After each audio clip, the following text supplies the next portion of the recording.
केंद्रीय जल शक्ति मंत्री गजेंद्र सिंह शेखावत प्रेस वार्ता कर रहे हैं, आइए आपको सुनवाते हैं। ये प्रेजेंटेशन हिंदी में नहीं है क्या? हिंदी में, इसको हिंदी में लगा दो भाई। सभी को नमस्कार। जैसा कि आप सभी को विदित है कि पूरी राजस्थान के लिए जीवनदायिनी ARCP योजना पे आज माननीय केंद्रीय जल शक्ति मंत्री जी आपको संबोधित करेंगे। मैं माननीय मंत्री महोदय से निवेदन करता हूँ।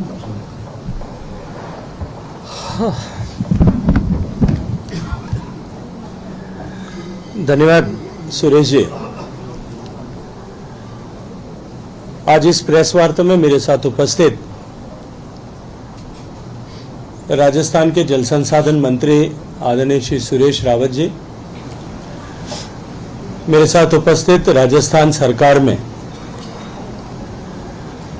अतिरिक्त मुख्य सचिव जल संसाधन और मेरे साथ में उपस्थित इस ईस्टर्न राजस्थान कैनाल प्रोजेक्ट और पार्वती काली सिंध चंबल परियोजना का इंटीग्रेटेड परियोजना को मूर्त रूप देने के लिए जिस व्यक्ति ने सबसे ज्यादा परिश्रम किया है वो आदरणीय श्रीराम वेदिरे जी, सभी पत्रकार मित्रों और कैमरामैन साथियों। ईस्टर्न राजस्थान कैनाल प्रोजेक्ट को लेकर के पिछले 5 वर्ष तक हर स्तर तक राजनीति हुई, बयानों के दौर चले और ईस्टर्न राजस्थान कैनाल परियोजना जो 13 जिले राजस्थान के पूर्ववर्ती 13 जिले और अगर मैं आज बात करूं तो 21 जिले, इन 13 जिलों के लिए जो लाइफलाइन थी, क्योंकि लगातार भूजल के दोहन के चलते हुए जिस तरह से पानी वहां समाप्त हो रहा था और पीने के पानी का संकट भी बहुत बड़े क्षेत्र में पैदा हुआ था, ऐसी एक जीवनदायिनी परियोजना को राजनीतिक अपेक्षा के आधार पर जिस तरह से, आकांक्षा के आधार पर जिस तरह से एक हथियार के रूप में उपयोग लिया था और 5 साल तक राजस्थान को जिसके कारण से पूर्वी राजस्थान को पीछे धकेलने का काम हुआ,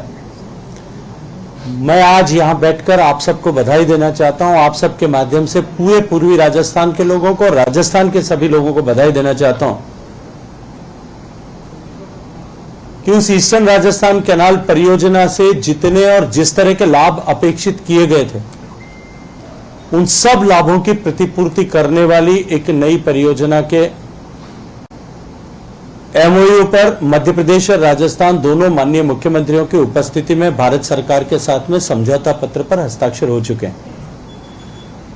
लेकिन उसके बाद में भी मैंने अनुभव किया कि जिन लोगों ने पहले राजनीति की थी वो उसके बाद में भी उस पर राजनीतिक बयानबाजी और राजनीतिक बाण छोड़ने से बाज नहीं आ रहे थे। मैं सोचता था कि शायद राजस्थान के सभी लोग मिलकर के उस पर माननीय प्रधानमंत्री जी को और वर्तमान में मध्य प्रदेश और राजस्थान की सरकार और सरकार के दोनों मुखिया को उसके ऊपर धन्यवाद भी देंगे, बधाई भी देंगे। लेकिन शायद कुछ लोगों के लिए राजनीति ही एकमात्र काम है। विधानसभा में इसी तरह को लेकर के अनेक टीका टिप्पणियां की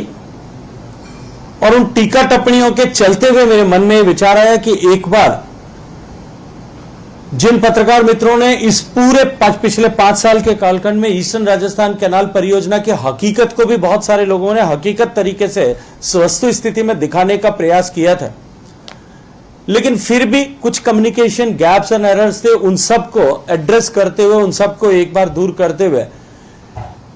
आज चूंकि हम उस मुकाम पर आकर के खड़े हो गए हैं और मैं खुद भी व्यक्तिगत रूप से आज माननीय मुख्यमंत्री जी के साथ में जाकर, अधिकारियों के साथ में जाकर के इस पूरी परियोजना के सारे अलाइनमेंट के सब जितने स्ट्रक्चर्स बनने वाले उन सब की साइट्स को देख करके व्यक्तिगत रूप से फिजिकली चेक करके आया हूं। तो मुझे लगता था कि मैं आप सब लोगों के साथ में बैठूं, आप सब लोगों को विस्तार से इस परियोजना के बारे में एक बार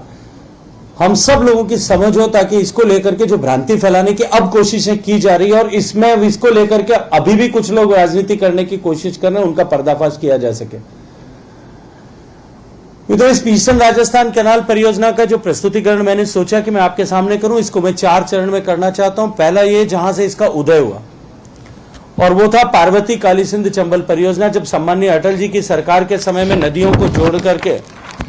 सरप्लस बेसिन, जहां पानी की प्रचुरता है, अधिकता है, वहां से पानी की न्यूनता वाले ऐसे क्षेत्रों में पानी, ऐसे बेसिन्स में पानी ट्रांसफर किया जा सके, इस परियोजना पे, इस प्रकल्प पर 2004 में बात करना प्रारंभ किया गया था। तब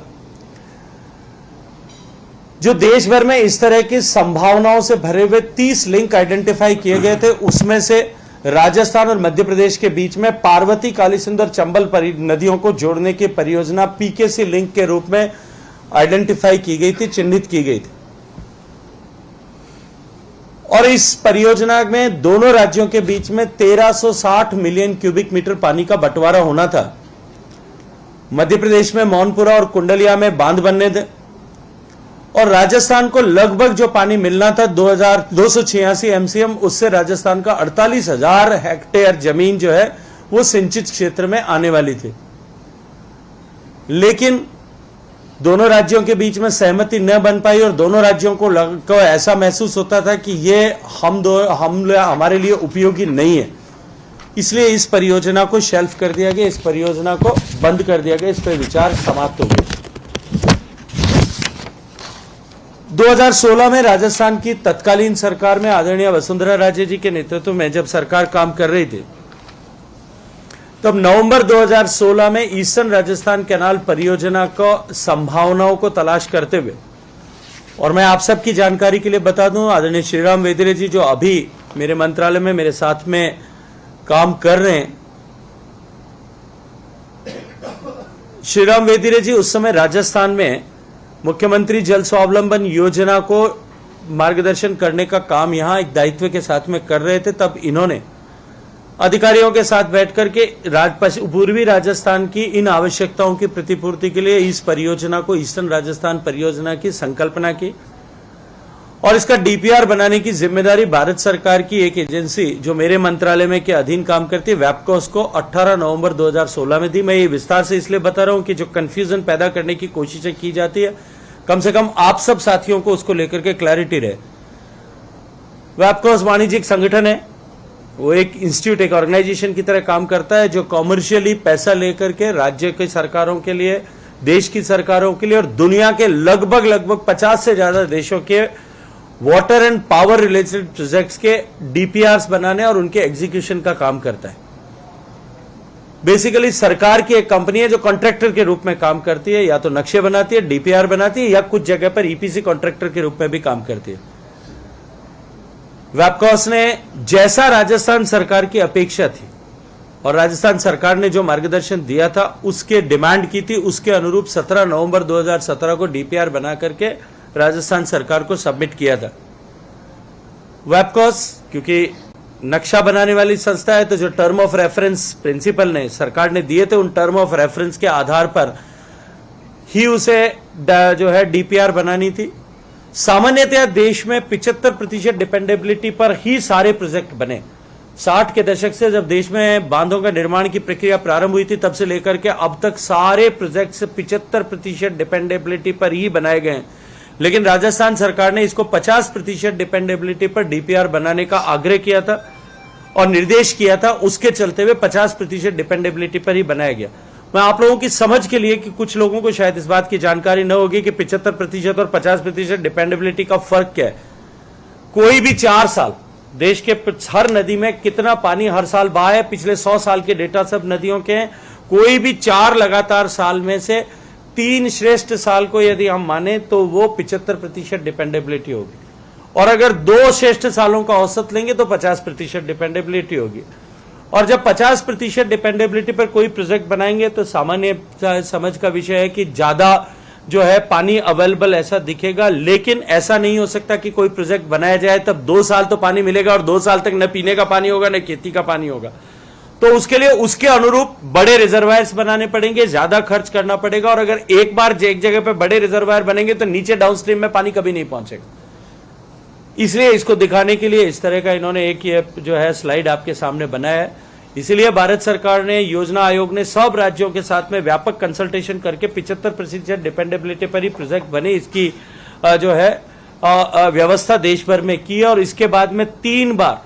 कांग्रेस सरकारों के समय में 3 बार इसको रिवाइव करने, इसको एक बार रिव्यू करने की व्यवस्था की भी कवायद हुई।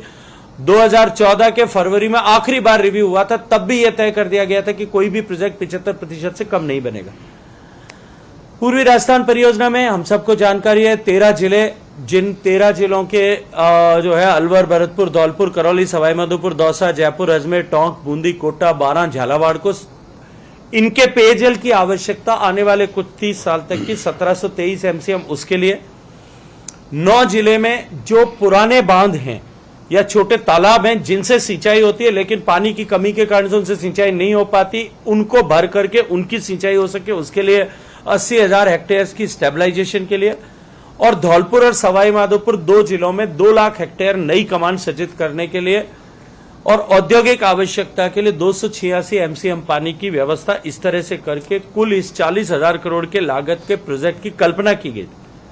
और ये जो पानी की डिमांड जो है आवश्यकता, ये राजस्थान सरकार ने अपने स्तर पर डिमांड जनरेट की थी कि हमको इतने पानी की आवश्यकता इस तरह से पड़ेगी।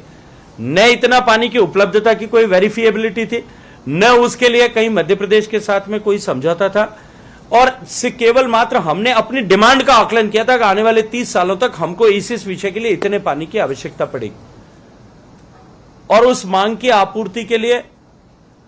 जो विस्तृत हर जिले की कितनी पानी की आवश्यकता होगी उसको लेकर के इन स्लाइड्स में आपके सामने जो है वर्णन किया गया। ईआरसीपी के किसी भी प्रोजेक्ट को, क्योंकि राजस्थान सरकार ने जब वेबकॉस ने नक्शा भेजा, उस नक्शे को भारत सरकार को इस उद्देश्य के साथ में भेजा कि इसकी अनुमति सीडब्ल्यूसी प्रदान करे, क्योंकि ये इंटर स्टेट रिवर्स पर बन रहा था, और राजस्थान सरकार की अपेक्षा थी कि इसको राष्ट्रीय परियोजना घोषित की जाए। जिस राष्ट्रीय परियोजना शब्द को लेकर के ही सबसे ज्यादा राजनीति पिछले वर्षों में हुई, इसको लेकर के मैं थोड़ा आपको विस्तार से बताना चाहता हूं कि किसी भी परियोजना को राष्ट्रीय परियोजना के लिए क्वालिफाई करने के लिए जो प्रक्रिया के चरण है कि पहले उस परियोजना का जो प्रस्ताव राज्यों के द्वारा भेजा जाता है उसको सीडब्ल्यूसी उसका टेक्निकल अप्रेजल करती है, उसकी तकनीकी आधार पर क्या यह परियोजना योग्य है कि नहीं है। तकनीकी आधार पर समीक्षा करने के लिए पहले जो स्टेक होल्डर स्टेट्स हैं उनसे दोनों की अनुमति चाहिए कि आप ये नदी पे एक परियोजना बना रहे हैं, कोई भी एक राज्य या दोनों राज्य मिलकर के बना रहे हैं, तो दोनों अपनी सहमति दें, उसके बाद ही टेक्निकल अप्रेजल हो सकता है। तो टेक्निकल अप्रेजल के लिए जो पहली आवश्यकता थी वहीं राजस्थान फेल हो गया था। दूसरा, किसी भी टेक्निकल अप्रेजल करने के लिए, क्योंकि भारत सरकार के नियम और देश में प्रचलित व्यवस्था है कि 75% डिपेंडेबिलिटी पर ही प्रोजेक्ट बन सकता है, जबकि यह प्रोजेक्ट 50% डिपेंडेबिलिटी पर जो है प्लान किया गया था, डिजाइन किया गया था, इसलिए स्टेक होल्डर स्टेट से कि 50% पर राजस्थान बना सकता है, इसकी अनुमति की आवश्यकता थी। इसी के साथ साथ में तीसरी, अब ये दोनों अगर हैं और टेक्निकल मंजूरी मिल जाती है, उसके बाद में फॉरेस्ट की क्लियरेंस चाहिए, एनवायरमेंट की क्लियरेंस चाहिए और वाइल्ड लाइफ की क्लियरेंस चाहिए। ये 3 तरह की क्लियरेंस होती है, और उन तीनों क्लियरेंस और जो है राज्यों की सहमति बनने के बाद में उस पर